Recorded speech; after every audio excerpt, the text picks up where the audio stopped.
you're watching SableCaught, that is what you're doing. So I'm still reeling. On Saturday I went to Maureen Johnson's London event for her launch of Name of the Star. You can see my trailer for that book here if you haven't already.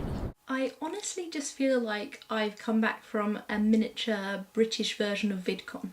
I went to this event imagining it would be a small affair, a line in a bookshop, some signatures, maybe a chance to talk to Maureen Johnson for all of 5 seconds. It was so much better than that. I never imagined Maureen Johnson would stand there and talk to us for so long, that she'd answer every question we could possibly concoct, including one that led to Tom Milson trying to explain to her the complicated rules of the gentleman's sport of Mornington Crescent. That I'd win a YA Saves t-shirt for correctly identifying the first book in Scott Westerfield's steampunk trilogy.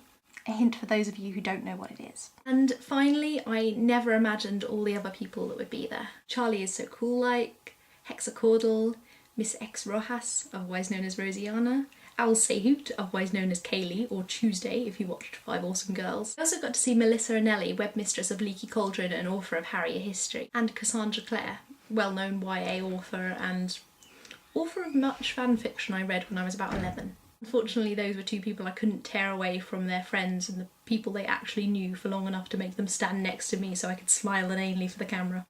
I also tried to get some footage of Maureen Johnson as she gave her talk at the beginning, but I realised pretty quickly that standing as she was in front of a gaping, people-illuminating window, that my camera wasn't really going to like it. I always ask authors which of their characters they'd most like to spend a day with and what they do. Maybe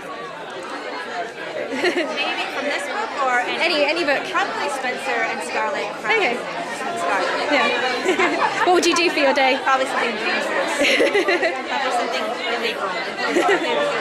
But yes, I had an amazing amount of fun. I really hope there are more events like this in the near future. Everyone was really great to talk to, and I came back with a book full of email addresses and Twitter names and YouTube names for people I wanted to stay in contact with.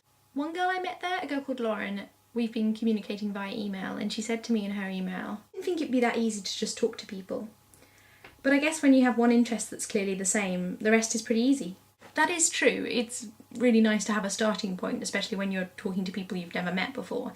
However, I think there's something more to it. I think nerdfighters are just amazing people. We're all generally people who've at some point in our past been defined as geeks or weirdos. We felt isolated from the people around us, whether that be at school or at work or maybe even the other members of our family. We might have felt this divide because of our choice in music, our accents, our obsession with mathematics, or maybe even our sexuality. Whatever it is, most of us at some point have known what it's like to feel outside of things. And we know that can hurt. Nerdfighteria and just the internet in general have given outsiders a platform upon which they can be who they truly are.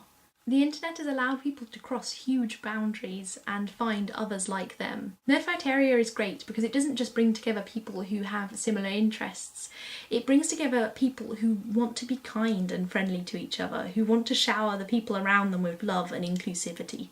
They're people who know what it feels like to feel left out, and they don't want to inflict that upon others. Thank you to Maureen Johnson, HarperCollins and Waterstones for making this event happen, and for providing tiny, beautiful cakes. Lastly, my biggest thank yous go to Lily and Laura.